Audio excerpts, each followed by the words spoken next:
Olá, estamos aqui com mais um episódio do Mesa de Decisão, um talk show de negócios feito por pessoas. E hoje eu tenho a honra de receber um profissional extremamente competente, mas antes do profissional, porque o que nos interessa aqui, de fato, é a história da pessoa. Uma pessoa que eu tive um convívio há um bom tempo atrás, eu não vou dizer há quanto tempo antes, mas que fez parte da minha formação, porque afinal de contas estudamos juntos. E toda vez que eu tenho a oportunidade de conversar com ele é sempre uma grande alegria, afinal de contas eu prezo pela competência que ele tem enquanto profissional e, sem dúvida, vem de uma família maravilhosa, é uma pessoa muito querida por todos, então eu tenho aqui Eduardo Musa, bem-vindo, Duda, obrigado pelo convite, amiga, fiquei muito feliz com o convite, vai ser muito legal a gente poder bater esse papo. Que bacana, eu que fico feliz, Duda, você sabe que eu acompanho as coisas que você faz, porque afinal de contas você é um ponto fora da curva, na minha opinião, sempre muito inovativo, sempre muito criativo. Então, como empresário, né, nós estávamos aqui conversando no bastidor,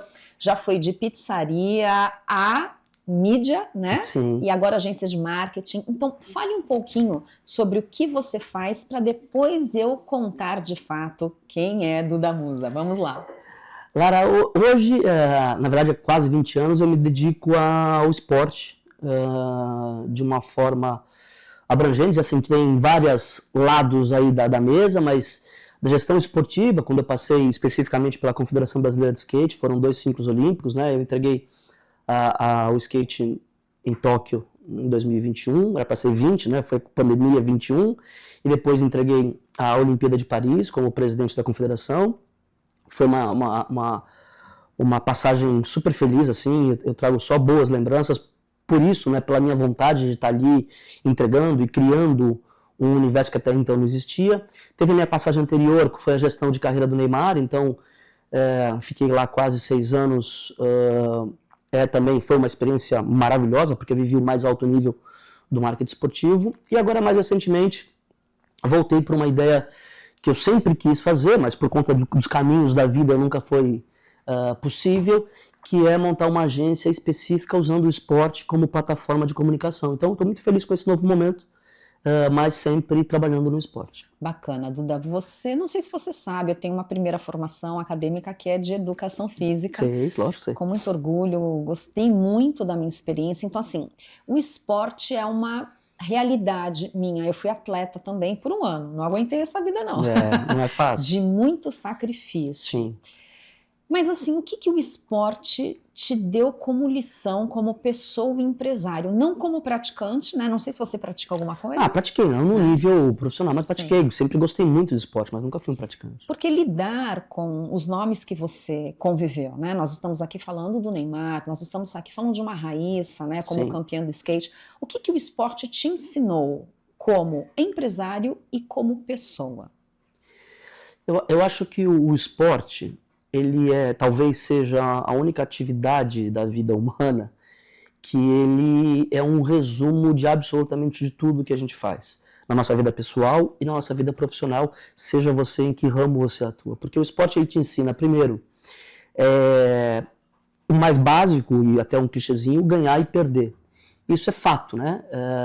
Você citou 2 dos nomes que eu trabalhei, direto ou indiretamente, mas são 2 nomes gigantescos do esporte brasileiro que ganharam e que perderam, quando muitas vezes a gente imaginava que só ganhariam. Então isso é importante sim na tua vida, até como empresário, no teu dia a dia, você saber ganhar e perder. Mas eu acho que uma lição principal é entender que no final das contas até os ídolos são seres humanos e têm os seus dias de bastidores que não são fáceis, por N motivos, mas eu acho que é o fato do ser humano lidar com o ser humano, seja qual for a área, né? E qual o desafio de um gestor esportivo, se é que eu posso chamar assim, Sim. no Brasil, Duda? Porque o que eu vejo? Eu vejo grandes atletas, nós temos talentos. Nós estamos falando do esporte, mas se a gente for passar para as artes, para a música em geral, o Brasil é um celeiro de gente muito talentosa, né? Eu acho que até pela nossa mistura, nossa miscigenação, cultura, nossas necessidades de se virar, enfim. Mas, falando do esporte, Você tem grandes nomes e muitas vezes falta recurso, enfim, claro que você trabalhou com pessoas com nomes e dentro da Confederação de Skate, acredito que muito capital, até por conta da ascensão do esporte. Então, aquela coisa, a coisa cresce e aí o capital vem. Mas considerando que nós temos nomes muito bons no esporte, no Brasil, quais são os desafios de um gestor esportivo a considerar custo Brasil e tudo que você já conhece? Eu acho que os desafios são esses mesmo, do custo Brasil é um. A questão do quanto em alto nível as famílias acabam dependendo daquele jovem ou daquela jovem. Isso é um fato que eu vejo viajando o mundo aí no esporte, né? É uma coisa que eu percebi claramente. O Brasil, assim como outros países, mas falando especificamente do Brasil, para os países que são o topo da cadeia, né? No esporte, existe uma pressão familiar muito maior aqui do que num país como Inglaterra, num país como Alemanha, num país como Estados Unidos, para que a pessoa seja bem sucedida ali e seja o arrimo de família, por exemplo, né? O que é que acontece. Mas eu acho que, Lara, no skate especificamente, na questão da carreira do Neymar, eu aprendi a lidar com alto nível. Acho que isso foi para mim uma baita de uma escola, porque eu, né, comecei ali no 2010 com ele, naquele boom, naquele problema que aqui em Santos com o Dorival e tal, e depois, então passei por tudo isso, foi muito bom para minha carreira no sentido de construir e chegar até o mais alto nível. Na Confederação, a gente explodiu já na Olimpíada. Tivemos 3 anos antes, e é diferente a visibilidade que o futebol tem dos outros esportes. O skate, então, um esporte até então, um esporte, alguns dizem que inclusive nem esporte é estilo de vida, que foi criado para ser contra a cultura. Você estar numa confederação onde você tem organização e etc. Então, por exemplo, me fez aprender a trabalhar com lei de incentivo. Coisa que até então eu sabia que existia, mas eu não tinha. No skate, se não fosse as leis de incentivo, a gente não chegaria onde o skate está hoje, porque fez a gente poder estruturar. Então, os desafios, cada modalidade tem o seu, mas volto para o ponto, eu acho que relações humanas acaba no esporte sendo o principal foco de atenção do gestor. Então você tem o quê de psicólogo? Tem que ter, às vezes sou um péssimo psicólogo, às vezes sou um bom psicólogo, mas até porque eu não sou formado nisso, né? Mas sim, sem dúvida, essas relações humanas são fundamentais, porque existe sempre um entorno, né? As pessoas veem a ponta do iceberg, que é o atleta em campo, na quadra, na competição. Até chegar ali, por exemplo, no ciclo olímpico do skate, por exemplo, são 4 anos de competições, alguns com muita chance de classificar, alguns com poucas, e você está no mesmo ambiente. Então, como é que você trata isso? Então, isso realmente, a questão antropológica e social é importante. Sim, imagino, por conta de pressão, né? Por conta de capital, dinheiro, né? Hoje o esporte é negócio, né?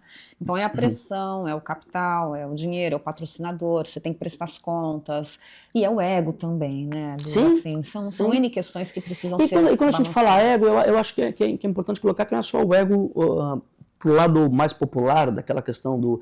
É o ego, inclusive, daquele que está buscando uma mudança de vida, que eu adoro e compreendo isso, né? A pessoa que está lá embaixo, por exemplo, no caso da seleção brasileira de skate, a gente tinha ali em torno de 20 e poucos skatistas. Eu tinha uma cadeia ali de 4, 5, 6, que tinham seus patrocinadores, tinham a sua vida financeira totalmente estabilizada, e tinha uma grande parte do restante que, se não fosse a confederação, não viajava. Não tinha dinheiro para viajar para disputar o circuito mundial, que era classificatório para a Olimpíada. Então, lidar com essas diferenças, acho que foi um grande aprendizado e sim, um baita desafio. Que bacana. Agora, ok, você já chegou na ponta final, que é o envolvimento com os atletas, com os esportistas. Quero depois que você fale um pouquinho mais da BIS, mas quando que foi o momento que você bateu na mesa e tomou a decisão de ir para esse rumo? Porque assim, gente, deixa eu contar aqui um segredo. Eu conheço Duda já há muito tempo, nós estudamos juntos, inclusive a sua mãe, a querida Virgínia, teve uma grande participação na minha decisão em relação a que colégio que eu seguiria. Ou eu ia para o colégio da moda, né, que era vestibular o foco, ou eu ficava num colégio, onde o Duda também fazia parte, que foi uma lição de vida. Por quê? E olha como conversa com o que você está me trazendo. O nome do colégio, gente, era Humanitas, ou seja, totalmente voltado para a humanização. Eu nunca me esqueço, nós fazíamos roda dialógica para nós, no final do semestre, darmos a nota de aspecto pessoal. Então eu falava assim, bom, minha nota é 8. Aí a classe, você lembra disso, Duda? Ela poderia comentar, falar assim, não, Lara, você conversou muito, eu acho que a sua nota não é 8. Eu falava, tudo bem, vai, então 7. Duda, isso é altamente ontológico. Eu tenho uma formação em coaching ontológico, que é o estudo do ser, é a subjetividade. Quando eu fiz essa formação, eu lembrei na hora, falei, gente, isso é a experiência educacional que eu tive com, 14 anos. Era, 13, 14 anos. Né? Olha o desenvolvimento da sua autorresponsabilidade. Então, assim, gente, inédito. E aí, o Duda na escola já era uma pessoa diferenciada. Mas é importante falar, nessas rodas que a gente tinha, a Lara sempre era 9, 9,5, e eu brigando pro meu 5 e pouco. E a Lara, ninguém discordava do 9, 9,5 da Lara. O meu 5 era sempre suado. Eu na escola, eu gostava dessas questões de movimentação, de organização, de formatura. Eu me envolvia nessas questões, assim. Nunca imaginei que... Eu acho que era uma liderança, eu não gosto de dizer liderança, naquela idade talvez a gente nem tivesse o conhecimento. Eu gostava de fazer parte do movimento de ajuda àquele grupo. Eu acho que era isso que eu me definia. Mas sim, o Humanitas, ele tem grandíssima participação, inclusive quando eu reprovei, e que na época... é verdade, que na época eu achava um absurdo, mas que hoje eu percebo claramente que não só tinha que ser reprovado, como foi bom para a minha vida aquela reprovação, por conta de aspectos... De levar mais a sério o estudo. Então, eu vejo o Humanitas como uma baita lição de vida, e óbvio, né, minha mãe, o fato a gente sempre brinca, né, o fato ter Dona Virgínia em casa, a coordenadora da escola, era aspecto dobrado, né? Tinha que corresponder em casa e na escola. Era a bronca mais técnica na escola e a bronca da mãe em casa mais pesada. E aí acaba o ensino médio e você entra para a publicidade. Eu fiz jornalismo, na verdade. Você é jornalista de formação? Mas o jornalismo veio, e aí já tinha sinais claríssimos. Eu já estava trabalhando na TV Brasil. A TV Brasil, naquela época, transmitia aqui na Baixada Santista, retransmitia o SBT, e eu era da área comercial. Por aquelas coincidências da vida, conheci a pessoa que estava montando a TV Brasil, e eu fui funcionário 03 da TV Brasil. Nossa. Na área comercial, 18 anos. É isso que eu ia falar, você era bem jovem. 18 anos. Meu ex-chefe, Eduardo André, um beijo pra ele, é um responsável de me dar um emprego daquele, mas me ajudou muito. Ou visionário. Mas me ajudou muito, foi um baita de um conselheiro, um baita de um chefe, aprendi muito com ele. E fui por essa linha, mas aí, sempre apaixonado por esporte, falei, eu tô nesse meio de publicidade, mas eu vou fazer jornalismo porque o meu objetivo é trabalhar em rádio e em esporte. Então o esporte daquela época já chamava atenção. Já chamava muito, eu sempre fui apaixonado pelo esporte. Mas, ao contrário assim, dos meus amigos que também gostavam, que eu gostava muito do jogo em si, eu sempre gostei do negócio do esporte. Eu ficava antenadíssimo nos jornais da época, hoje é internet, mas na época não tinha, mas assim, a questão de quem contratou quem, final do ano, que time vai mudar de patrocínio, isso é uma coisa que sempre me chamou a atenção. Mas ficou ali, fiz a faculdade, já estava na TV Brasil, e da TV Brasil continuei na publicidade, montei minha empresa, fui convidado pelo meu, na época, sócio Sérgio e o Décio, para a gente montar a General, que é uma empresa de mídia exterior, então fiquei nessa área por muito tempo, na parte de publicidade, mas sempre de olho no esporte, assim, sabe? Sempre, por exemplo, que são coisas que hoje são sinais mais claros, mas é que eu demorei para perceber, mas o primeiro placar eletrônico da Vila Belmiro foi instalado pela minha empresa. Que bacana. Alugado lá, porque a gente já queria uma entrada e a gente alugou na época, em 2003, se não me engano, 2002 ou 2003, na Vila Belmiro. Então eu sempre tive essas interaçõezinhas com o esporte, mas a minha formação profissional foi na área de publicidade mesmo, primeiro com o SBT, depois com a General, a empresa que existe até hoje, empresa de mídia que existe até hoje. E aí, quando é que veio a virada? De 2009 para 2010, houve uma mudança na gestão do Santos. E o grupo que assumiu o Santos e assumiria o Santos em 2010, logo após a eleição, tinha alguns conhecidos, e como naquela época, especificamente, a parte de mídia exterior aqui no litoral, a gente ia super bem, vendia muito bem, e eu cuidava na minha empresa da área comercial, sempre eu tirava férias, ou ficava meio tranquilo no trabalho, e foi janeiro, eu fui para o Santos para ajudar, único e exclusivamente para ajudar a montar o departamento de marketing. A ideia é ficar janeiro e voltar. Só que aí, Lara, aconteceu uma série de fatos, assim, em sequência, e que eu fui para lá dia 26 de dezembro, não esqueço. Dia 19 de dezembro me convidaram, dia 26 de dezembro eu fui a primeira vez no Santos para ajudar, entrar ali nessa gestão. E resumidamente, até para não alongar muito, mas no dia 20 de janeiro eu estava em Manchester representando o Santos, assim, inimaginável, para trazer o Robinho para o Santos naquela época. Então viver tudo aquilo, falou, puta, é isso que eu quero. Conversei com meu sócio e falei, gente, eu não volto mais. A gente vê aí como é que faz, mas não volto mais. E aí você ficou, Desculpa. Imagina, e aí você já ficou no Santos até... Aí eu fiquei no Santos.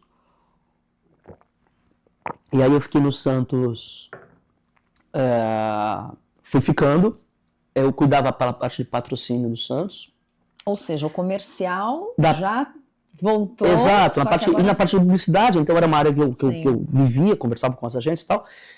Foi um ano maravilhoso para o Santos comercialmente, porque dentro de campo foi um ano maravilhoso para o Santos também. Era fácil vender. Ajudava muito a vender. Robinho voltando, surgindo o Neymar, Ganso, André, era um timaço. Eu adorava. Era um timaço. E aí ajudou muito na parte comercial. E, assim, as coincidências da vida, né, são coisas que você não controla. Naquele ano, aí por uma iniciativa muito mais jurídica do que nós, o Santos renovou com alguns atletas e pegou um direito de imagem que não era muito comum naquela época, lá em 2010, dos clubes terem direito de imagem. E nessa renovação, Ganso, Neymar, etc., criou-se um departamento e que me colocaram nesse departamento para justamente poder comercializar aquilo e trazer dinheiro para os jogadores e para o clube, vindo dessas imagens que os Santos que os clubes até então não exploravam. Aí foi tudo muito rápido, aconteceu a questão das propostas para o Neymar, o Santos melhorou ainda a questão do contrato de imagem do Neymar, e aí eu fui deslocado especificamente como funcionário do Santos para cuidar do Neymar, isso em 2010. Na próxima renovação, em 2011, aí eu já passei a ser do time do Neymar especificamente, aí passei a trabalhar única e exclusivamente com o time do Neymar, cuidando dessa parte comercial também. Duda, eu imagino assim, as coisas que você viveu, né? Quantos países você conheceu por conta disso tudo?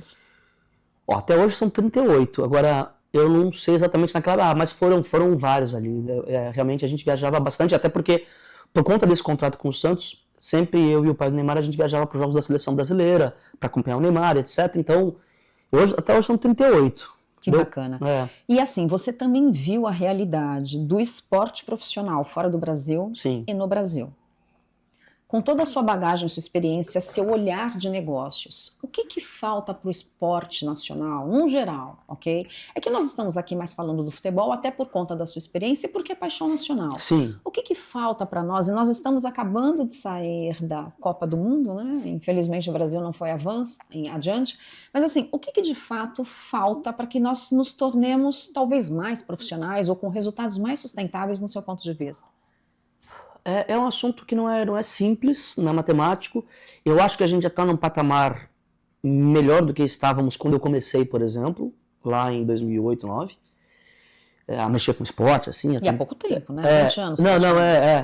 A gente já está muito melhor. Eu acho que realmente temos que separar o futebol dos chamados esportes olímpicos, que são as outras modalidades, embora eu acho que a gente está vivendo um bom momento para os esportes olímpicos. Hoje, há 20 anos atrás, a gente tinha um Oscar Schmidt, um Guga, e olha lá, assim, né? Hortência, Paula, Joaquim Cruz, que foi o primeiro cara que me chamou a atenção de esporte lá atrás, mas assim, foram 5, 6, posso falar 10, para não ser injusto, em 30 anos. Hoje, a gente já tem ídolos em várias modalidades. A gente tem o Raíssa Leal, a gente tem o João Fonseca, a gente tem nadadores que estão bem, tem a Rebeca. Surf, Medina. Então a gente já tem hoje um ambiente um pouco melhor. Acho que o Brasil está melhor. Mas de forma muito assim prática, eu acho que a questão do marketing esportivo ele está se desenvolvendo no Brasil e as marcas estão começando a perceber mais. Eu não acho que isso tenha que ser feito via governo, sabe? Eu acho que o governo já faz a parte dele. Acho que o Brasil ele tem um belo projeto de esporte, assim. A gente pode discutir conceitos, né, Lara? Eu faria de um jeito, você faria de outro. Mas a coisa acontece. Eu acho que o básico do básico, sim. Poderia ser mais dinheiro. Aí é uma questão de país mesmo. A gente vai querer mais dinheiro para o esporte ou mais dinheiro para a habitação. É uma discussão que não tem fim isso. Sim. Mas eu acredito que o trabalho hoje, que eu digo nos últimos anos que o governo tem feito, eu reputo como bom. Acho que o Comitê Olímpico do Brasil faz um bom trabalho, está trazendo mais marcas, porque eu acho que só através das marcas é que o dinheiro efetivo chega. A gente tem uma máxima no marketing esportivo, né, que você só faz sucesso se você fizer sucesso nos Estados Unidos. Porque lá o dinheiro é diferente por conta das marcas, né? O governo, por exemplo, o Comitê Olímpico americano, ele tem quase nada de dinheiro público. O Comitê Olímpico Brasileiro tem bastante dinheiro, que aí é uma discussão técnica, porque é o dinheiro das loterias, né? Sim. Então, que ajuda muito a estruturar o Comitê Brasileiro. O Comitê Americano é 100% patrocinado por marcas e tem um orçamento gigante. Então, acho que a gente está evoluindo nesse momento para trazer as marcas para o esporte. Quando eu digo esporte, de uma forma legal, de base, né? E alto desempenho também, não só os eventos pontuais, Copa do Mundo, etc. E aí, por isso que você cria a BIS, né? Sim. É uma vontade que eu tenho há muito tempo. E conversei com algumas pessoas, alguns amigos do mercado publicitário em São Paulo. E até por um momento profissional deles também surgiu isso. A gente montou a BIS, que é uma plataforma de usar o esporte como plataforma de comunicação. Eu acredito muito nisso, porque o esporte, e quando eu estou falando do esporte, eu estou falando de lei de incentivo a um projeto social no interior do Maranhão, a um patrocínio de Flamengo, ou de Corinthians, de Santos, por exemplo. Então, o esporte ele te possibilita isso, né? Corrida de rua, que hoje é uma febre, o tal do Paddle, que hoje também é uma febre no Brasil. Você tem comunidades ávidas por novidades, por estrutura, e acho que as marcas podem se aproveitar disso de uma boa forma. Bacana, Duda. E assim, o que forma o Duda? Assim, onde você se inspira? O que você lê? Quais são lideranças que te influenciam? Assim, da onde você bebe? Que fonte é essa? Eu tenho leituras técnicas da parte de marketing esportivo, por conta de números, por conta de dados, mas não tenho uma pessoa na parte de marketing esportivo. Mas o que me motiva muito é a questão do esporte como um todo. Eu leio muito coisas de técnicos. Eu gosto muito da figura do técnico. Eu pratiquei esporte novo. E, por exemplo, que eu acredito que tenha sido seu professor na faculdade, o Buru, de Seu Leal, né? Sim. A lenda aqui na cidade. De basquete. Gente. De basquete. Esse foi um cara que me inspirou muito, mesmo sem ele ter a menor noção daquilo que ele estava fazendo para minha vida. Ele era um excelente treinador, tal, mas muita coisa de técnicos que eu vi, o Carlos Eli, outro também que também foi que é um cara que foi meu técnico também. Então, e eu leio muito esses técnicos, Bernardinho. Eu tenho muito essa relação, por exemplo, o tio do Nadal é um cara que eu leio quase tudo que sai sobre ele, porque eu vejo como o Nadal chegou. Claro que tem o dom do Nadal, claro que tem o esforço físico do Nadal, mas acho que a orientação do tio dele foi fundamental para o Nadal ser quem é. Sim. Então eu tenho uma fixação em técnicos, assim. Sim. Eu gosto muito de ler coisas de que técnicos, o Zé Roberto Guimarães, por exemplo, é um maravilhoso, assim. E você vê, por exemplo, eu vi uma palestra dele, ele falando porque ele foi campeoníssimo no vôlei masculino e chegou no vôlei feminino. Ele falou, cara, é outra coisa. Ele foi estudar as mulheres. Exatamente, ele falando do ciclo menstrual. E, gente, eu tô falando isso de 2000, né, 2000 e pouco. Coisa que pra gente, né, na educação machista que a gente tinha, que absurdo, né? A gente sempre, os homens, principalmente do esporte, nunca deram atenção para essa questão hormonal da mulher. E aí esse cara falando, que foi estudar, que trouxe uma médica específica sobre o tema, que assessora ele não só na questão técnica, mas na questão de comportamental. Ele falando sobre isso é maravilhoso, ou seja, o cara estudou para aquilo. É um profissional preparado para aquilo. Não simplesmente sabe a jogada tal, como saca, isso ele sabe, como outros sabem. Mas eu acho que ele foi campeoníssimo no vôlei feminino também por isso. Sim, Então, interessante. esses caras me inspiram muito. Para onde eles vão buscar isso, né? A gente vê de novo, né? A gente no esporte, que é legal, que é o que mais me instiga, como você estava falando, o que me influencia é o bastidor. A gente vê o Bernardinho na quadra, lá, dando aqueles esporros e tal, mas como ele chegou ali? Exato. Como ele tem o controle do grupo? O Zé Roberto, porra, eu fui uma palestra dele, fui lá em Salvador, inclusive, e ele falando disso, pô, aquilo lá me deu explodiu a minha cabeça, assim, né? Porque a gente fala e a gente não percebe o quanto que para chegar no lugar desse cara, o quanto que ele teve que trabalhar e estudar para chegar até lá. Exato, muito bacana você trazer isso, porque conversa muito também com a minha fala e o que eu penso.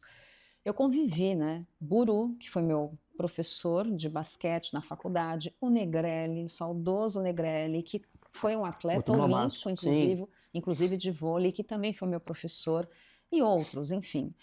De fato, quando a gente estuda liderança, trabalha com liderança, são pessoas que você quer pensar como eles pensam, ou entender de que forma que eles vêm para poder orientar, né? E tirar do atleta não só a questão técnica, a gente sabe o quanto o psicológico é fundamental nisso. Agora, quando você traz Bernardinho, eu falo muito sobre liderança nos meus Sim, sim, sim, trabalhos e me sim. inspiro totalmente nele, porque eu tenho uma pegadinha alta performance pelo meu estilo de vida, Sim. né? Fui atleta, treino, então assim, estou sempre me superando. E o Bernardinho tem uma frase que eu adoro, que ele diz que o maior inimigo de um atleta é a medalha de ouro. Olha que Sim. fantástico, Sim. porque é quando você relaxa. Sim. Então, assim, tem umas máximas dele e do próprio Zé Roberto, eu fiquei sabendo que ele foi estudar o universo feminino para poder lidar com isso. Inclusive, num dos meus cursos de liderança, eu sempre peço para eles assistirem o filme Moneyball, ou O Homem que Venceu o Jogo, Sim, sim. que o Brad Pitt é uma Sim, história real sim. e ele faz um técnico de um time que está totalmente defasado, só que a estratégia dele para aproveitar os talentos Foi é através das olhar os estatísticas. dados, As que é o que o estatísticas. Bernardinho, Sim. que é um economista, você sabe disso? Sim, sim. Sempre fez. Sim. Então, de fato, é um universo que para aprender... O que me chama muita atenção nesses caras assim, de sucesso que são técnicos, e aí, falando especificamente do teu ramo, que é liderança mesmo, claro, ele tem que saber tecnicamente do que está falando, óbvio, né? Porque ninguém vai seguir alguém que não acredita ou que está falando uma besteira, né? Mas eles também sabem lidar com essas questões humanas e entender muito do que tirar de cada um. O Bernardinho fala uma frase, né? Você só vai ser cobrado se o seu chefe, se o seu técnico acha que você pode entregar. Porque quando o teu chefe, teu técnico para de te cobrar, você tem um problema. Ele já não acredita mais, não confia mais no teu potencial. Então, eu gosto muito de ouvi-los, mas não por motivo óbvio de querer ser igual, não serei. Mas por entender que caminho que eles fizeram para chegar onde eles estão. E eu acho que isso me inspira, assim, de buscar isso. Na minha vida profissional, eu sempre busquei, tá, tudo bem, legal, todo mundo quer ser esse cara, mas como é que eu chego ali e como é que eu chego sendo eu? Porque se eu imitar outras pessoas, eu não vou conseguir, em um determinado momento, ser essa pessoa.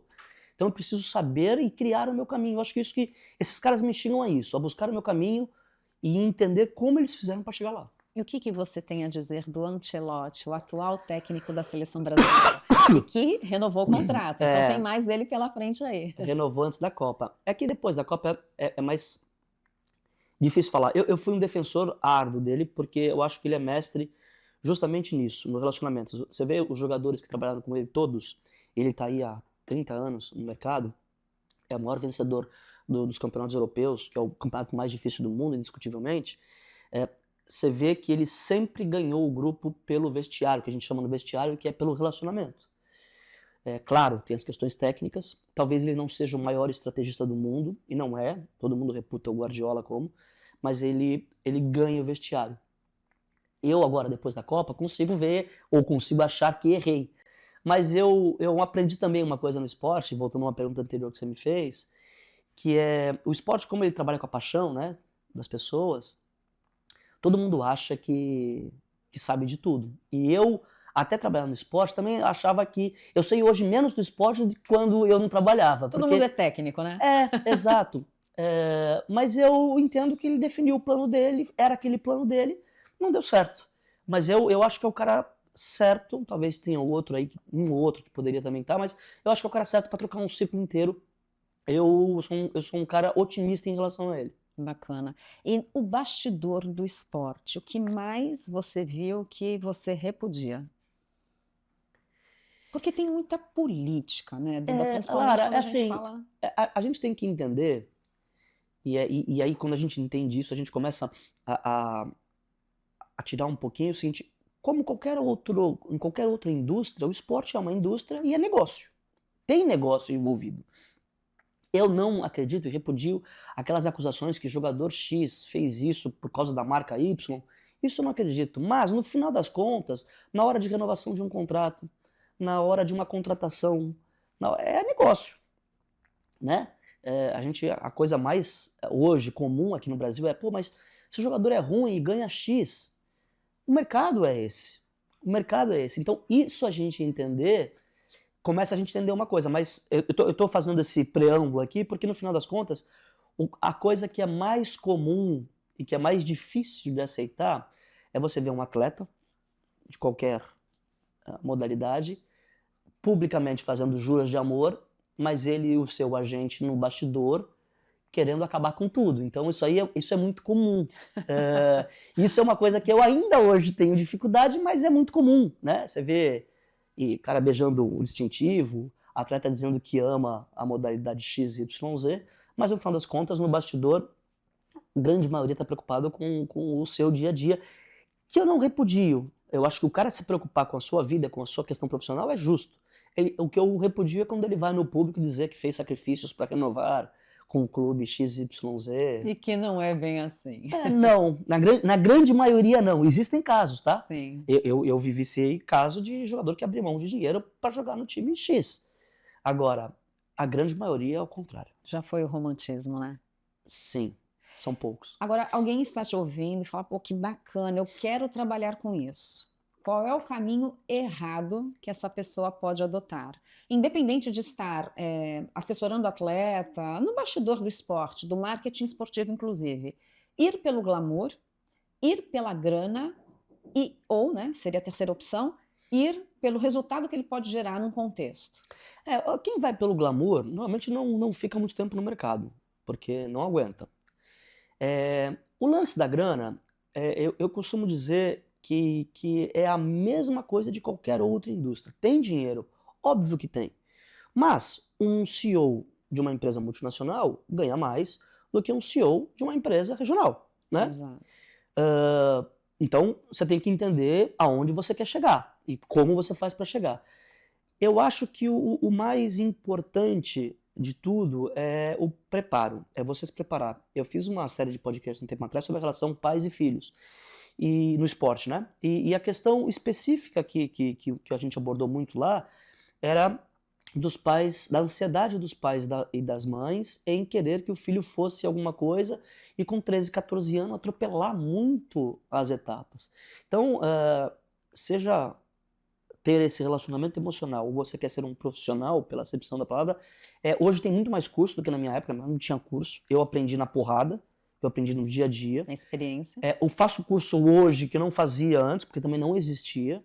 Então eu indico alguns cursos e, se puder, estagie na área, vai trabalhar, vai entender, porque na hora que você entra nesse mecanismo, ele é diferente daquilo que a gente vê em rede social, em jornal, rádio, televisão. Então, vai entender do mercado, e aí, porque hoje existe realmente um mercado. Na minha época não existia um mercado em si.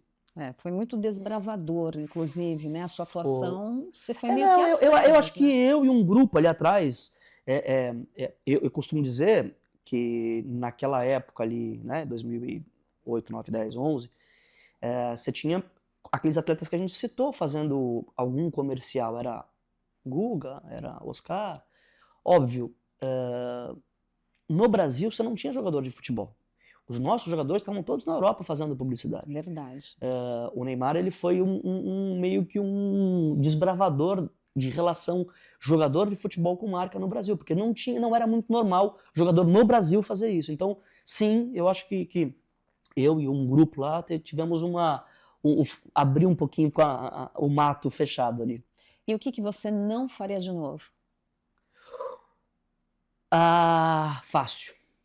É fácil. Eu acho que eu paguei um preço na minha vida pessoal um pouco grande, que hoje está resolvido, muita terapia e tal, mas está resolvido.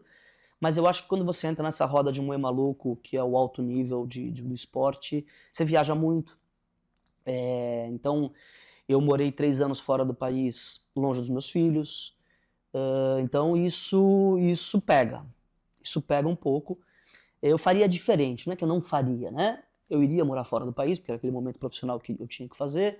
Eu acho que eu faria diferente. Mas eu acho que eu poderia também ter, eu mesmo, me gerenciado melhor o meu tempo em relação à vida pessoal. Porque ela passa. A gente acha que não, mas ela passa. E aí, quando você vê, já foi. Então, eu faria só isso. Da parte profissional, os meus erros, os meus acertos me trouxeram até aqui, eu não me arrependo de nada. Nada mesmo. Na parte pessoal, eu faria um pouco diferente. Excelente. Para quem quer, novamente, estar nesse ramo, 3 competências, Duda, até 3, assim, o que de fato eu vou desenvolver para me destacar aí? Relacionamento interpessoal, sem dúvida nenhuma. Errei muito no começo. Porque, no final das contas, tem uma frase que eu vi que eu não lembro de quem, mas é fato isso. Pessoas fazem negócios com pessoas. Vocês estão representando empresas, marcas, atletas, mas pessoas fazem negócios com pessoas e elas migram no mercado, né? Elas mudam.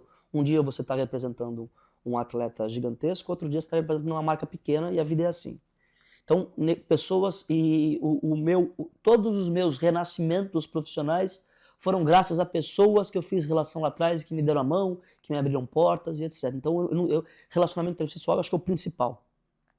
Ler muito da área, ler bastante, ouvir. E quando você achar que você está sabendo demais, é a hora que você tem que parar e reciclar. Que é a hora que você está errando mais, porque as coisas evoluem muito rápido, né? Assim, Lara, se a gente for para pensar, quando eu entrei nesse mercado, rede social era uma brincadeira para os atletas. Você tem aí vários posts do Neymar que já viraram memes, ele falando que ia comer sanduíche no McDonald's com um amigo ali, né? E era essa época que eu estava começando. Hoje, rede social é um fator importante, assim como a questão tributária, assim como a questão jurídica, assim como a questão de saúde, a questão de rede social é fundamental hoje na carreira de um atleta. Então, ler e se atualizar. Eu recentemente fiz um curso de inteligência artificial. Você o papa disso? Não. Eu só não quero ser o cara que não está antenado com o que está acontecendo. Então, eu acho que ler e estudar faz parte muito do processo. Exato. Duda, nós já entrevistamos aqui várias pessoas. Praticamente, eu arrisco dizer que 100% fala acerca da leitura, do conhecimento, de você ir buscar informação, né? Hoje, competência é indiscutível, porque você pode ser tímido, você pode ter até uma dificuldade em se relacionar, se bem que o Duda está trazendo aqui, que é fundamental. Então, eu acho que a pauta aqui da nossa entrevista é justamente a questão das relações humanas, da humanização, de você olhar o atleta, de você olhar o bastidor do atleta, de você saber se relacionar com as pessoas no mercado, seja qual for, mas especialmente o que ele está trazendo. Porém, conhecimento é algo que, se você tiver, ninguém te tira, né, Duda? Sabe uma atividade que eu recentemente desenvolvi, que é engraçada? Eu leio quem eu não concordo. Olha, eu tenho uma pessoa conhecida que diz justamente isso. Porque eu leio quem eu não... Porque eu quero ter até argumento para discordar dele, mas eu preciso entender o que ele está falando. Porque se eu simplesmente falo, eu gosto do azul, eu falo, tá, quem gosta de azul eu não quero nem conversar. Eu perco a oportunidade de entender isso. Sim. Eu posso até no final falar, realmente, eu continuo não gostando de azul. Mas eu desenvolvi esse hábito para me melhorar, não para concordar ou não com outra pessoa, né? Nossa, fantástico isso, porque como eu disse, eu conheço uma pessoa que disse, ela falou assim para mim, eu procuro ler e me envolver com aquele ponto que eu não necessariamente... E aí eu fiquei pensando, porque para mim é muito fácil. É mais difícil. Eu não perco tempo com... Não, mas é fundamental, porque você vai desenvolver o seu contraponto a partir do ponto do outro. E que talvez não seja nenhum contraponto. E te faça pensar, exato. É claro que é mais prazeroso você ler alguma coisa que você gosta, mais leve, que você concorda. É óbvio que é muito mais prazeroso. Mas principalmente artigo que hoje tem muito, né, nas redes sociais, de pessoas que eu não concordo, eu presto mais atenção, porque eu quero entender qual é o argumento dele. E eu quero aprender. Pode ser que, assim, já aconteceu, é raro, mas já aconteceu de eu sair, terminar o argumento e falar, putz, ele tem um ponto que ele tem razão. eu preciso pensar assim. Mas na pior das hipóteses, eu falo, pô, então eu tenho mais propriedade para discordar. Exato. Porque ele está falando disso, eu não acho isso e tá tudo certo. Exato. Muito obrigada, Duda. Um prazer. E a gente tem aqui uma pequena lembrança aqui da nossa empresa. Opa, oficina de gestão. Então, que você faça bom uso. É um chocolatinho, já te adianto. Gostamos muito. Para trazer aí uma energia. Duda, muito obrigado. Muito obrigada. Assim, desejo muito sucesso para você, do jeito que você é dinâmico, né? Porque você já perpassou aí por um bando de coisas. Eu tenho certeza que a sua agência vai, enfim, voar. Afinal de contas, o momento é propício, né? Sim, espero. Eu estou muito confiante nesse trabalho. E quero aproveitar, já que a gente se encontra tão pouco, Larinha, de dizer que eu tenho muito orgulho de ser teu amigo, vejo o seu sucesso aqui. Obrigada. Fico feliz de ver você desenvolvendo o teu trabalho. E foi um prazer, ótimo bater esse papo contigo. Sempre que precisar, estou à disposição. Muito obrigada, saiba que é recíproco. Como eu disse para vocês, eu já tive uma história aqui na minha formação com o Duda, então que fique inclusive aí o recado, pessoal. A gente não se vê sempre, né? Mas resgate as pessoas que em algum momento fizeram parte da sua história, elas têm muito a dizer para você hoje sobre o que elas viveram. Então, se você gostou, curta aí esse episódio, repasse também, porque afinal de contas o que o Duda está trazendo aqui eu acho que vale para reflexão, independentemente se você é dessa área ou não, mas aguarde então agora o nosso próximo episódio do podcast Mesa de Decisão. Prazer estar com você e bora lá!